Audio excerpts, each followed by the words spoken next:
त्रिभुज एक कोण दूसरे त्रिभुज के एक कोण के बराबर हो। ठीक है, तो दो त्रिभुज बना लेंगे पहले।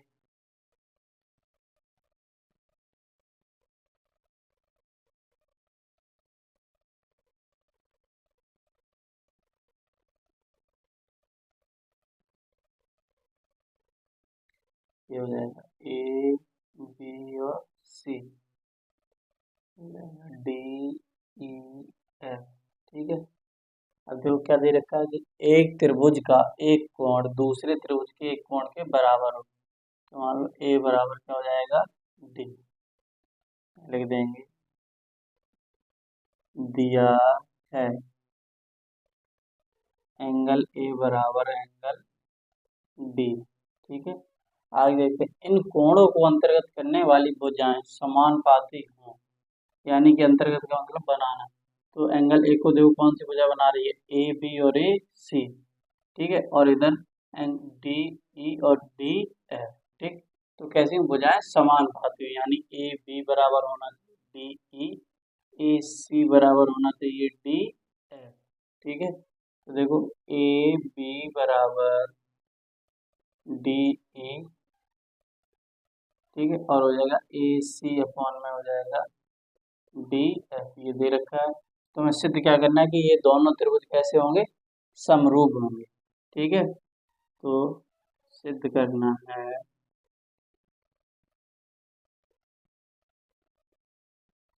त्रिभुज ए बी सी समरूप त्रिभुज डी ई एफ। तो देखते हैं कैसे होगा सिद्ध।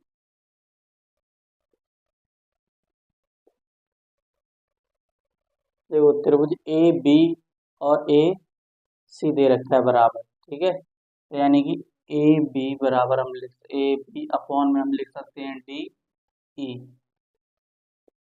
ओके, या तो ऐसे कर लो, त्रिभुज ए बी सी तथा त्रिभुज डी ई एफ में। ठीक है, एंगल ए बराबर एंगल डी, ये दे रखा है हमें, यानी कि दिया।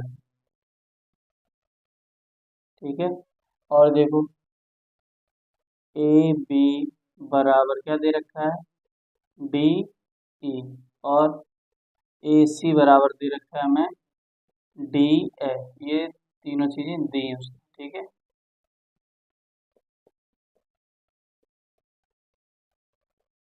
इसे हम क्या लिख सकते हैं कि ए बी त्रिभुज ए बी सी सर्वांग त्रिभुज डी ई एफ, लेकिन हमें समरूप लाना है। ठीक है, तो हम लिखेंगे आगे ए बी अपॉन में डी ई बराबर ए सी बटे डी एफ।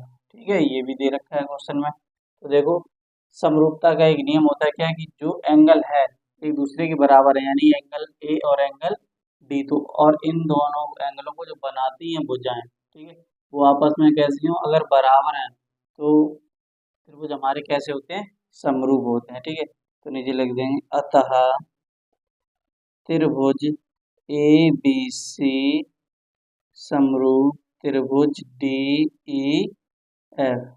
ठीक है, क्योंकि जो एंगल दे रखे हैं बराबर, एंगल ए और एंगल डी बराबर दे रखे हैं, तो इन दोनों एंगलों को बनाने वाली भुजाएं अगर आपस में बराबर हैं तो जो हमारा त्रिभुज होंगे तो वो भी दोनों आपस में कैसे होंगे, समरूप होंगे। ओके, देखते हैं अपना क्वेश्चन नंबर थर्ड का अथवा वाला।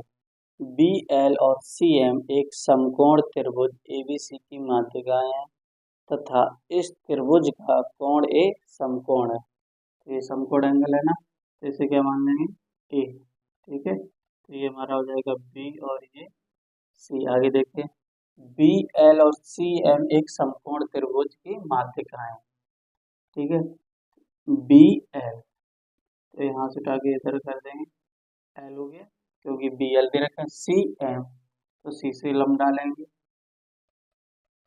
ये क्या हो जाएगा, ठीक है, माध्यिकाएं तथा इस त्रिभुज एंगल ए का समकोण हो गया ये। तो सिद्ध करना है, ठीक है, तो देखते हैं त्रिभुज ए बी सी में ठीक है, यानी बड़े वाले त्रिभुज में। तो पाइथागोरस प्रमेय लगा देंगे, तो यहाँ क्या हो जाएगा, कर्ण का वर्ग बराबर आधार का वर्ग प्लस लंब का वर्ग। तो कर्ण देखो एबीसी में क्या हो जाएगा, एबीसी में तो बीसी हो जाएगा ना, तो बीसी का वर्ग हो जाएगा बराबर आधार एबी, एबी का वर्ग बराबर लंब एसी, एसी का वर्ग। इसे समीकरण नंबर 1 दे दे।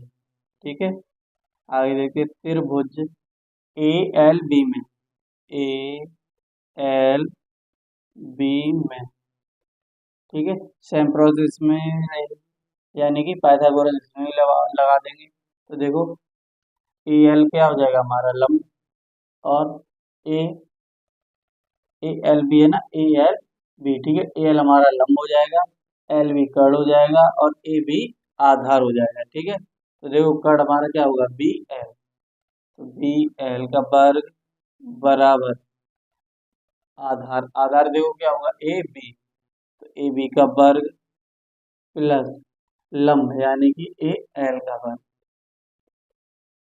ठीक है, इसे समीकरण नंबर 2 दे देंगे। ठीक है, अब अगले त्रिभुज में देखते हैं, त्रिभुज ए सी एम में, त्रिभुज ए सी एम में, ठीक, इसमें ही पाइथागोरस लग जाएगा। तो देखो ये तो हमारा लंब है ही, और ये कर्ण हो जाएगा, ये आ जाएगा। तो देखो कर्ण क्या है हमारे में, सी एम, तो सी एम का वर्ग बराबर आधार क्या हो जाएगा, ए एम का वर्ग प्लस लंब यानी कि ए सी का वर्ग। इसे समीकरण नंबर 3 दे देंगे। ठीक है, समीकरण 2 और 3 को जोड़ देंगे, समीकरण 2 प्लस 3। ठीक है, दूसरा देखो समीकरण क्या है, बी एल का वर्ग प्लस तीसरा क्या हो जाएगा, सी एम का वर्ग बराबर, दूसरे को लिखते हैं पूरा, ए बी का वर्ग प्लस ए एल का वर्ग प्लस थर्ड वाले को लिखेंगे ए एम का वर्ग प्लस ए सी का वर्ग। ठीक है, तो इधर ये ऐसा सेम ही रहेगा, यानी कि बी एल का वर्ग प्लस सी एम का वर्ग, और ए बी भी सेम रहेगा। ठीक है, ए एल देखो, ए एल है तो ये ए सी का हाफ है, तो इसे लिख सकते हैं ए सी बटे 2। ठीक है, प्लस ए एम देखो किसका आधा है, ए बी का, तो इसे क्या ले सकते हैं, ए बी बटे 2। ओके, तो वर्ग हो जाएगा प्लस ए सी का स्क्वायर। ठीक है, तो यहाँ से देखो क्या हो जाएगा, ए बी स्क्वायर प्लस, ठीक है ना, ए सी बटे 2 है तो इसका स्क्वायर करें तो ए सी स्क्वायर बटे 2 का स्क्वायर 4 हो जाएगा, प्लस ए बी का स्क्वायर बटे 2 का स्क्वायर 4 प्लस ए सी स्क्वायर। ठीक है, अब इसका हम क्या करेंगे, एलसीएम ले लेंगे। तो इधर हमारा क्या रहेगा, B L square plus C M square बराबर, इसका एलसीएम लेंगे कितना आ जाएगा, 4। तो यहाँ पे क्या हो जाएगा, ए बी का वर्ग प्लस, ठीक है, ए बी का वर्ग देखो यहाँ इसके अपॉन में एक मान एक का भाग 4 में लगेगा, 4 और 4 के इसमें गुणा हो तो यहाँ क्या हो जाएगा, 4 ए बी का वर्ग प्लस 4 का 4 भाग जाएगा एक बार, एक का ए सी स्क्वायर गुणा होगा तो ए सी स्क्वायर प्लस 4 का 4 भाग जाएगा एक बार, एक का ए बी स्क्वायर गुणा होगा तो ए बी स्क्वायर प्लस, ठीक है, ए सी इसके बटे में एक मान लेंगे, तो एक का 4 गुणा हुआ 4 और 4 का ए, तो यहाँ क्या हो जाएगा 4 ए सी का वर्ग। ठीक है, तो इधर सेम प्रोसेस रहना, बी एल का वर्ग प्लस सी एम का वर्ग बराबर, अब देखो 4 ए बी स्क्वायर एक ही है तो कितना हो जाएगा, 5 हो जाएगा, तो 5 ए बी स्क्वायर प्लस ए सी एक ही रहा, 4 ये रहे। ठीक है, तो 5 ए सी स्क्वायर बटे 4, अब इन दोनों से देखो 5 बटे 4 कॉमन ले लेंगे, तो क्या हो जाएगा, B L square plus C M square बराबर 5/4 A B square plus A C square बचेगा यहाँ पे। ठीक है, अब देखो A B square plus A C square यहाँ निकाल चुके, A B square plus A C square, तो उसे क्या लिख सकते हैं हम, बी सी स्क्वायर। ठीक है, तो यहाँ लिखेंगे A B square plus A C square बराबर बी सी स्क्वायर, समीकरण 1 से, समीकरण 1 से। ठीक है, तो यानी कि ये वाला मान यहाँ रख देंगे, तो क्या हो जाएगा हमारे पास, b n square plus C M square बराबर 5/4 और a B square plus A C square की जगह क्या लिख देंगे, बी सी स्क्वायर। ठीक है, जो हमको प्रूव करवाया गया है, देखो 4 बी एल का स्क्वायर, ठीक है, प्लस सी एम का स्क्वायर बराबर 5, इसी तो 4 को इधर गुणा कर देना है बस, तो 4 का इधर पक्षांतर हो जाएगा, तो क्या हो जाएगा 4 बी एल का स्क्वायर प्लस सी एम का स्क्वायर बराबर 5/5, अब बटे में तो रहेगा नहीं, तो 5 बी सी का वर्ग। ठीक है, इसको लगा दो, चाहे ऐसे लिख दो, कोई दिक्कत नहीं। ठीक है, ओके, ये प्रूव कराया गया। 4 B L square plus C M square, 4 B L square plus C M square, 5 B C square, 5 B C square. Okay, देखते हैं अपना क्वेश्चन नंबर 4 हल करना है। क्या, 4/√x प्लस 3/√y बराबर 3, और दूसरा समीकरण है 8/√x माइनस 9/√y बराबर 1, यानी कि x और y का मान निकालना है। ठीक है, तो यहाँ से देखो 1/√x को हम मान लेंगे a, और 1/√y को हम क्या मान लेंगे, b। ठीक है, तो यही a और b इस वाले समीकरण में रखेंगे, तो 4a हो जाएगा प्लस 3b बराबर 3, दूसरे में रखेंगे तो 8a माइनस 9b बराबर 1। ठीक है, कैसे, क्योंकि यहाँ 8 गुणा 1/√x हो जाएगा, तो इसलिए 1/√x की जगह क्या लिखेंगे, a, इसलिए 8 है। ठीक, सेम प्रोसेस इसके साथ, तो समीकरण बन गए, ये हो जाएगा समीकरण नंबर 1 और ये हो जाएगा हमारा समीकरण नंबर 2। तो समीकरण 1 में कितने का गुणा कर देंगे, 2 का। ठीक है, तो जब 2 का गुणा करेंगे तो क्या हो जाएगा, 8a प्लस 6b बराबर 3 दूनी 6। ठीक, ये समीकरण हमारा कितना बन जाएगा, 3। ठीक है, तो समीकरण 2 से 3 को घटाएंगे, तो समीकरण 2 माइनस 3। देखो दूसरा हमारा समीकरण क्या है, 8a माइनस 9b बराबर 1, और तीसरा 8a प्लस 6b बराबर 6, घटाने पर चिन्ह चेंज हो जाएंगे, तो ये माइनस का, ये भी माइनस का, और ये भी माइनस का, 8a से 8a कैंसिल हो जाएगा, 9 6 15, माइनस का 15b बराबर यहाँ से माइनस का कितना हो जाएगा, 5।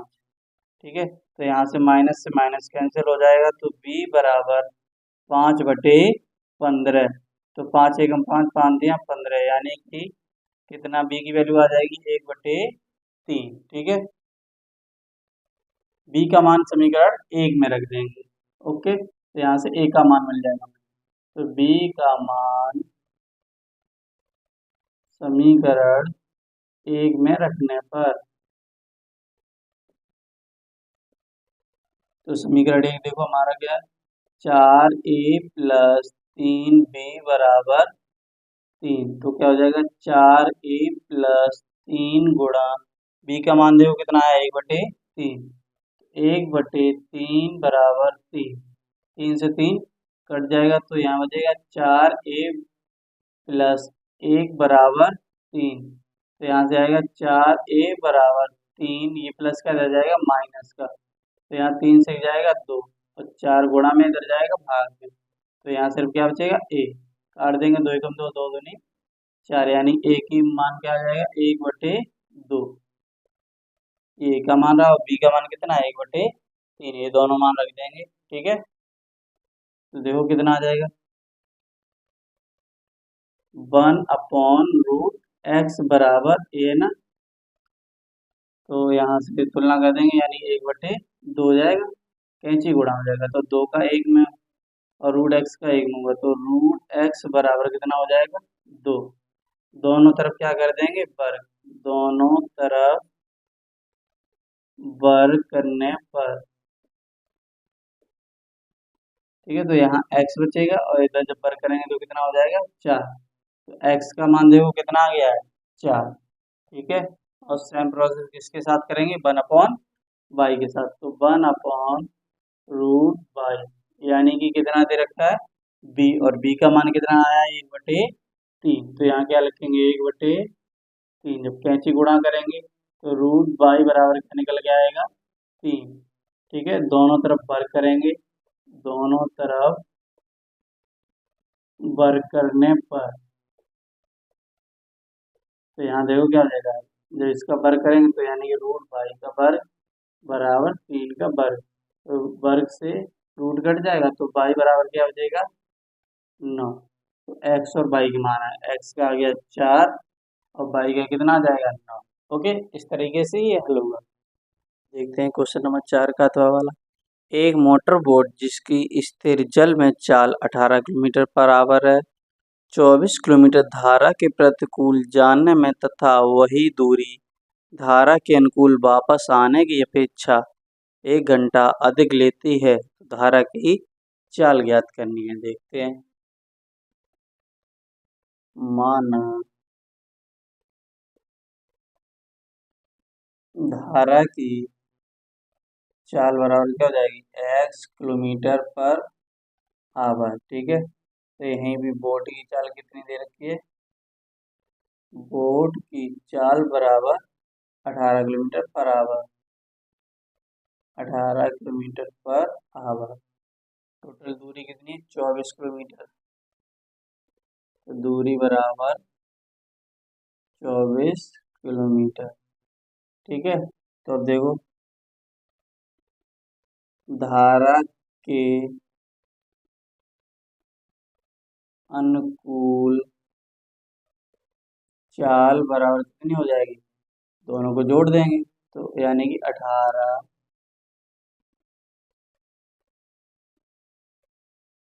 Plus x kilometre per hour, ये हो जाएगी धारा के प्रतिकूल चाल बराबर 18 minus x kilometre per hour, ठीक है। आगे देखें धारा के अनुकूल 24 किलोमीटर चलने में लगा समय, धारा के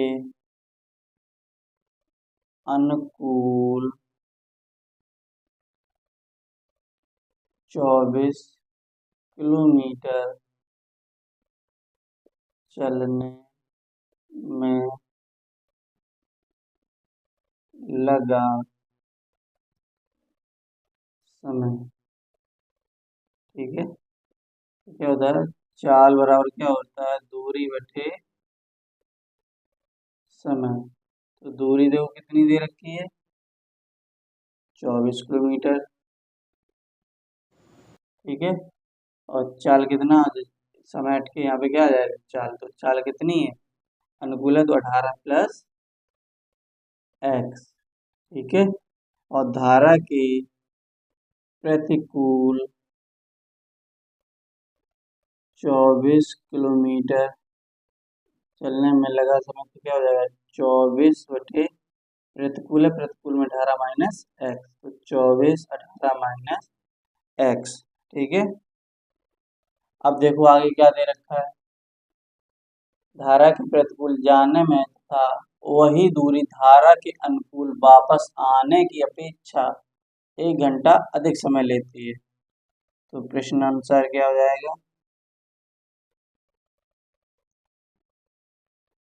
अनुकूल वापस आने की अपेक्षा 1 घंटा अधिक, अनुकूल में कितना है 18 प्लस एक्स, लेकिन 24 किलोमीटर है ना, तो कितना हो जाएगा 24 बटे 18 प्लस एक्स, लेकिन 1 घंटा ज़्यादा समय लेती है तो प्लस 1 बराबर 24 बटे 18 माइनस एक्स, इन दोनों की तुलना कर देंगे तो यहाँ से देखो क्या हो जाएगा 24 प्लस 18 प्लस एक्स बटे 18 प्लस एक्स बराबर 24 बटे 18 माइनस एक्स।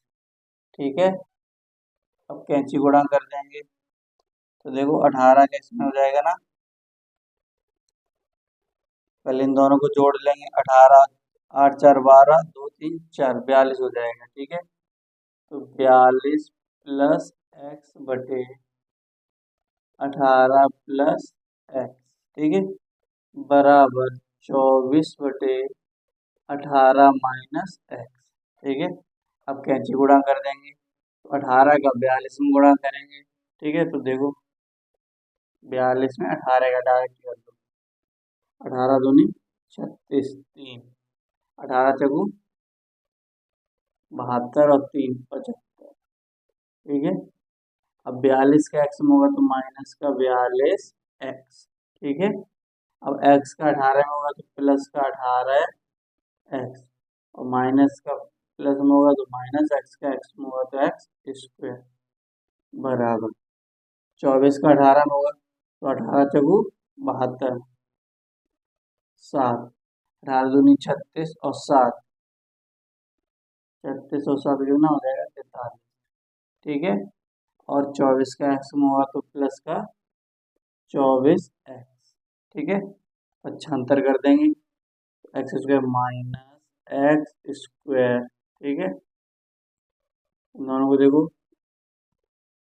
माइनस से दोनों को घटा देंगे तो 12 से 8 जाएगा, कितना हो जाएगा 4, 3 बचा, 3 से 1 जाएगा 2, 24 एक्स प्लस 756, इधर आएगा माइनस का हो जाएगा और ये भी माइनस का हो जाएगा बराबर 0। ठीक है, तो माइनस एक्स स्क्वायर माइनस 24 और 24 48 हो जाएगा, माइनस का 48 एक्स प्लस इन दोनों को घटा देंगे, 6 से 2 जाएगा 4, 5 से 3 जाएगा 2, 7 से 4 जाएगा तो 3 बराबर 0।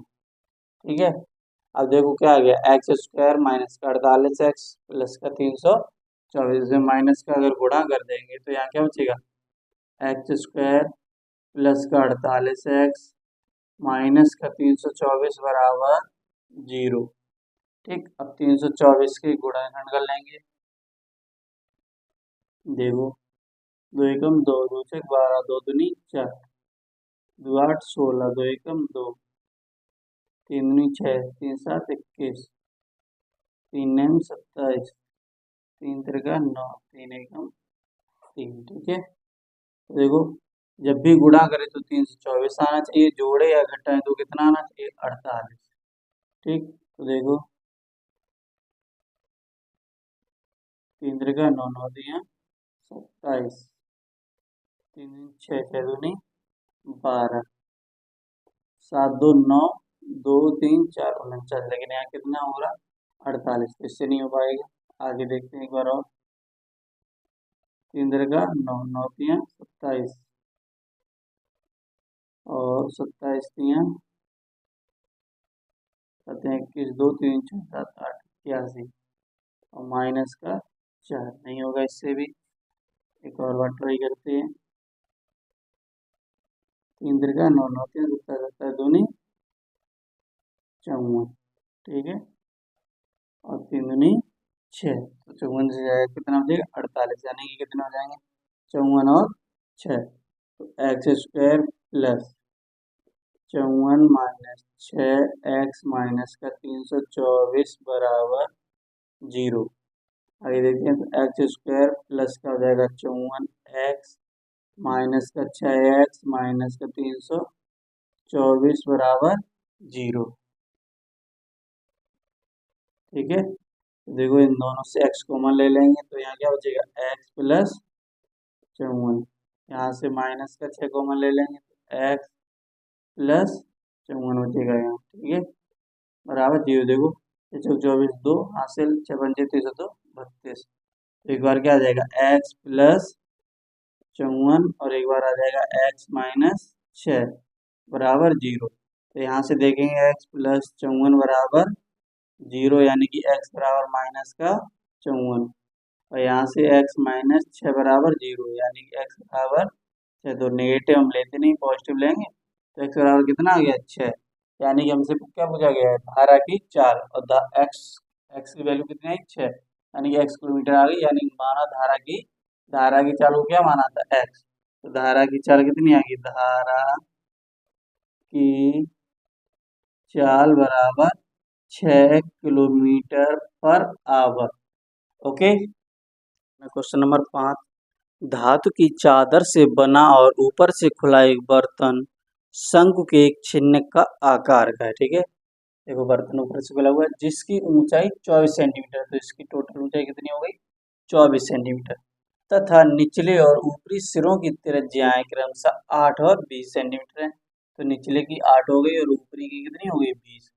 ठीक है, तो 40 रुपये प्रति लीटर की दर से इस बर्तन को पूरा भर सकने वाले दूध का मूल्य ज्ञात करना है। तो देखो क्या दे रखा है, तो जो ऊपर वाली त्रिज्या दे रखी है उससे हम कैपिटल आर मान लेंगे। तो कैपिटल आर बराबर क्या हो जाएगा, 20 सेंटीमीटर। और जो निचले हिस्से की त्रिज्या है उसे स्मॉल आर मान लेंगे। तो वो कितनी दे रखी है, 8 सेंटीमीटर।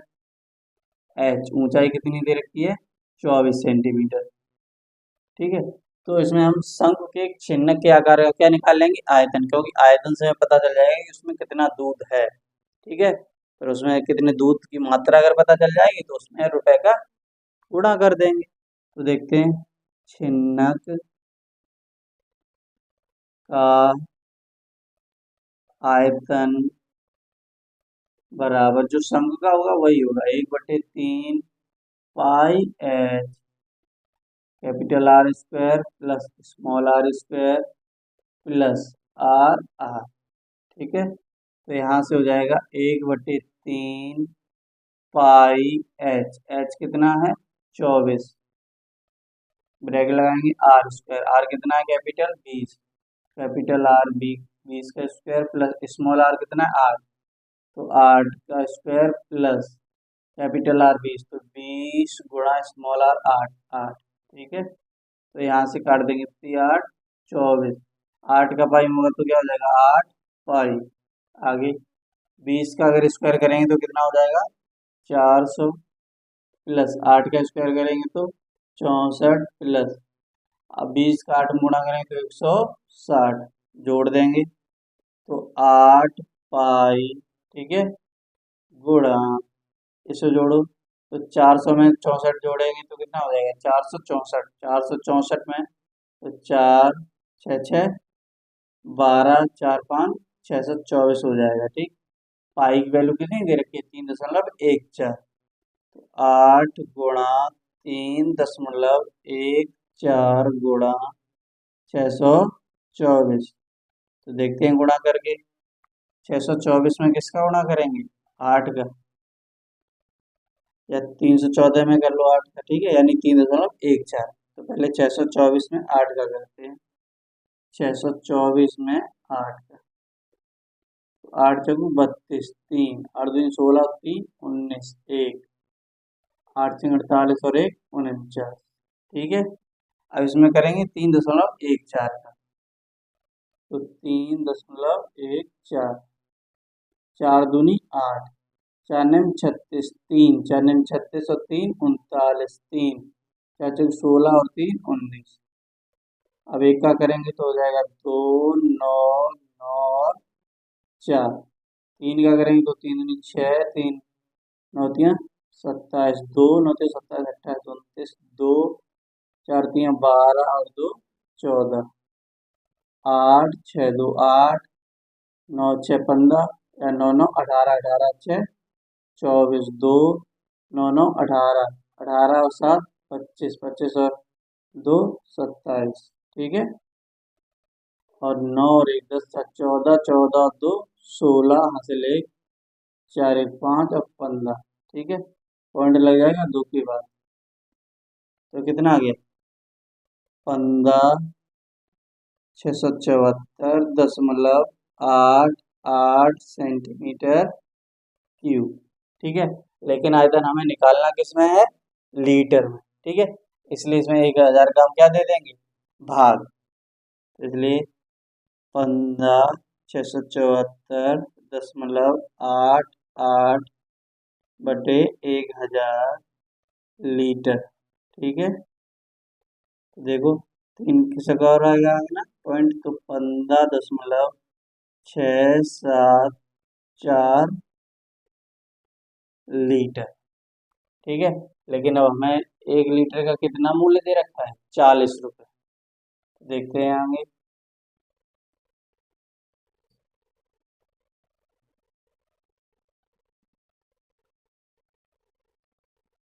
1 लीटर बराबर 40 रुपये। ठीक है, तो 15.674 लीटर का वैल्यू निकालना है, तो कितना हो जाएगा, 40 × 10⁻674 बराबर, तो 40 का इसमें गुणा कर देंगे, 4×16 1। ठीक है, 4×7=28 और 1 29, 2, 6×4 = 24 और 2 26, 2, 15×4 = 60 और 2 62 और ये वाला 0। ठीक है, पॉइंट कितने बाद लगा, 1 2 3, 1 2 3। ठीक, तो इसे अगर लगभग में हम लिखेंगे तो क्या हो जाएगा, 627 रुपये। ठीक है, तो 15.674 लीटर का कितना आया, 627 रुपये। ओके, देखते हैं क्वेश्चन नंबर 5 का अथवा वाला। 3 मीटर व्यास का एक कुआं 14 मीटर की गहराई तक खोदा जाता है। ठीक है, तो कुएं का व्यास देखो कितना दे रखा है, कुएं का व्यास बराबर कितना दे रखा है, 3 मीटर। तो यहाँ से त्रिज्या निकालेंगे, स्मॉल आर, तो कितनी हो जाएगी, 3/2 मीटर। गहराई एच कितनी दे रखी है हमें, 14 मीटर। ठीक है, इससे निकली हुई मिट्टी को कुएं के चारों ओर 4 मीटर चौड़े एक वृत्ताकार वलय बनाते हुए समान रूप से फैलाकर एक प्रकार का बांध बनाया जाता है। इस प्रकार बांध की ऊंचाई निकालनी है। ठीक है, तो कुएं से निकली हुई मिट्टी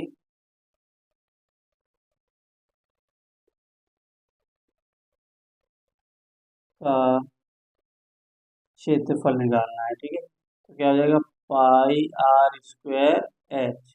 तो पाई की वैल्यू क्या होती है, 22/7, और आर की वैल्यू क्या निकाली, 3/2 स्क्वायर, इसलिए 2 बार हो जाएगा। और एच में दे रखा है 14, जिसके बटे हम क्या लिख लेंगे, 7×2 = 14, 2 × 1 = 2, 2 × 1 = 2, और 11×3 = 99 मीटर क्यूब। ठीक है, अब आगे देखते हैं आगे क्या दे रखा है हमें। ठीक, अब कुएं की त्रिज्या कितनी दे रखी है, 3/2। तो देखो कुएं की त्रिज्या, जैसे स्मॉल आर है, वो कितनी है, 3/2। अगर इसे पॉइंट में निकालेंगे तो 1.5 मीटर आ जाएगी। ठीक है, अब देखो बाहरी वलय की चौड़ाई कितनी दे रखी है, वलय की चौड़ाई कितनी दे रखी है, 4 मीटर। तो बाहरी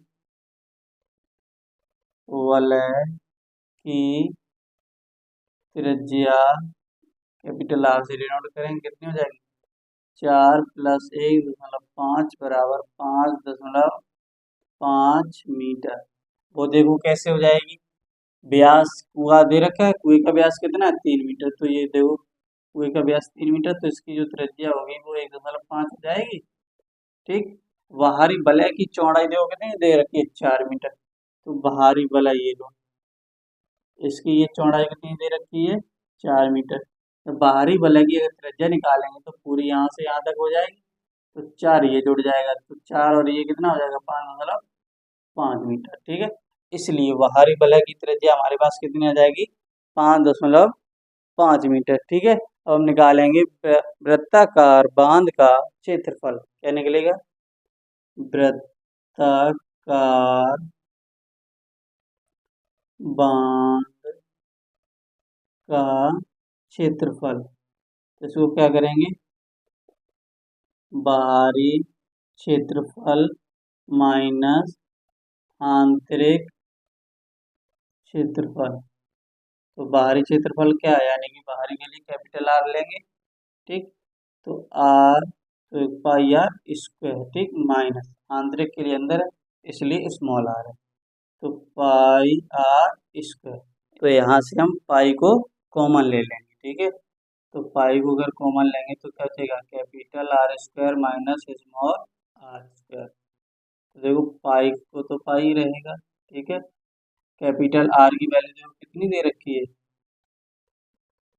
5.5 मीटर। तो 5.5 का स्क्वायर माइनस स्मॉल आर देखो कितना है, 1.5।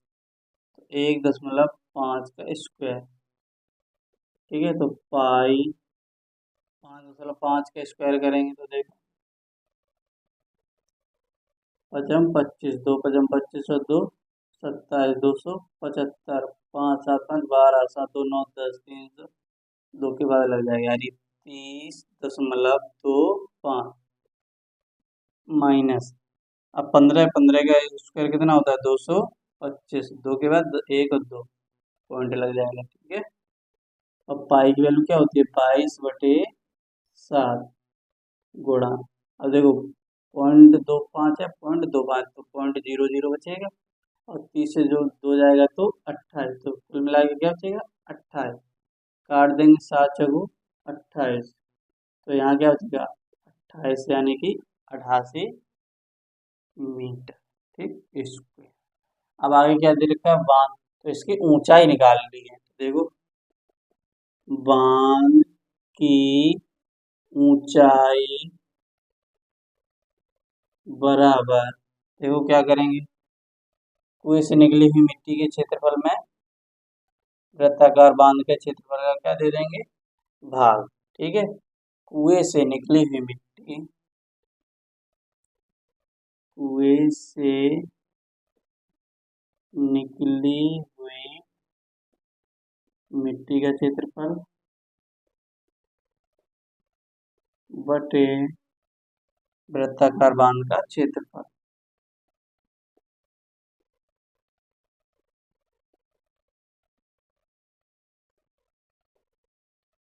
तो देखो कुएं से निकली हुई मिट्टी का क्षेत्रफल कितना है, 99, और वृत्ताकार बांध का क्षेत्रफल कितना निकला, 88, तो काट देंगे, 99 11 8 88, 8 का जब 9 में भाग देंगे तो 8 एकम 8 दशमलव, ठीक है। एक बचेगा 0, 10 हो गया, 8 एकम 8 पॉइंट लगाए, 2 0 हो गए ना, 8 दूनी 16 मीटर, यानी कि बांध की ऊंचाई कितनी हो जाएगी, 1.12 मीटर, ओके।